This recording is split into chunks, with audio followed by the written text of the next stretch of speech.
王同学，首先我要谢谢你，这次危机的顺利化解，你的努力功不可没啊。总书记太客气了，我只是希望我们的国家，我们的人民有一个好的未来。你也不必谦虚，我肯定要记你一功了。鲍主任说你是一位未来来客，既然如此，我很想请教一下我们国家的未来会是怎样，如果可以改变，我们也好提前做好准备。确实可以改变，因为现在这个结果跟我在未来看到的历史已经不一样了，所以我相信事在人为，我们完全可以创造更好的未来。那太好了，我们共产党人也是不相信宿命了，那就请你给我介绍一下你在未来看到的历史吧。好的，我先简单介绍一个大概，哪里您感兴趣的，我们再展开详细讲，好不好？好啊，那就请开始吧。我们就从学运开始说吧。在我看到的那个历史里，学运被军队暴力镇压了，我们这些带头的学生不是逃走了，就是被抓起来了。而您和鲍主任都因为同情学生被撤了职，您被撤职后一直软禁在家，江泽民取代了您的位置。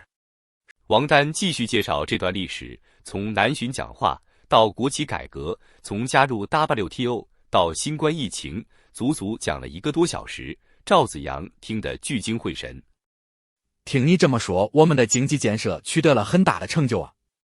是啊，总之只要跟美国搞好了关系，融入全球经济体系，不愁经济发展不起来啊。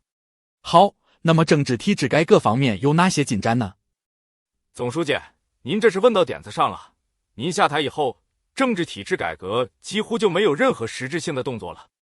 唯一的一点点进展就是朱镕基任总理时实施了村长直接选举，然后就没有然后了。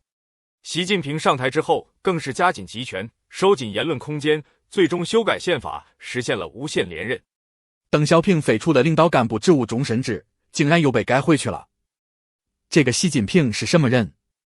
他是习仲勋的儿子。好你个老习。老鲍，习近平现在在做什么？在福建宁德担任地委书记。好，帮我关注他的动向。Yes。老鲍，江泽民和朱镕基有能力搞经济建设，把他俩调到中央来，你去安排一下。好的，我去准备文件。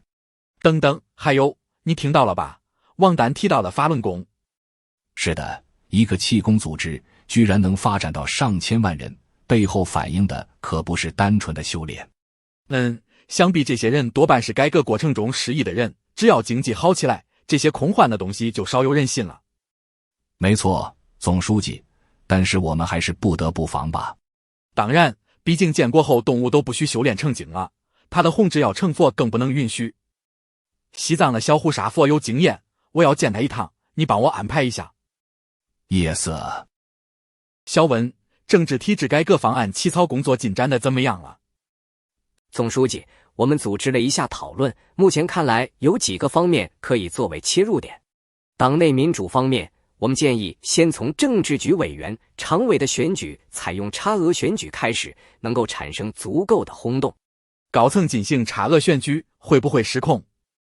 总书记请放心，这个有办法。虽然是差额选举，但是我们采用公开投票的方式，只要提前打好招呼，没人敢乱投票。公开投票？这样会不会显得不够民主？不会的，我们调研过了，国外的议会表决也都是公开投票的，这是国际惯例。好，那我们就这么办。哈哈哈哈，了碰啊了碰，这要是把你选下去了，可就不要怪我不给面子了。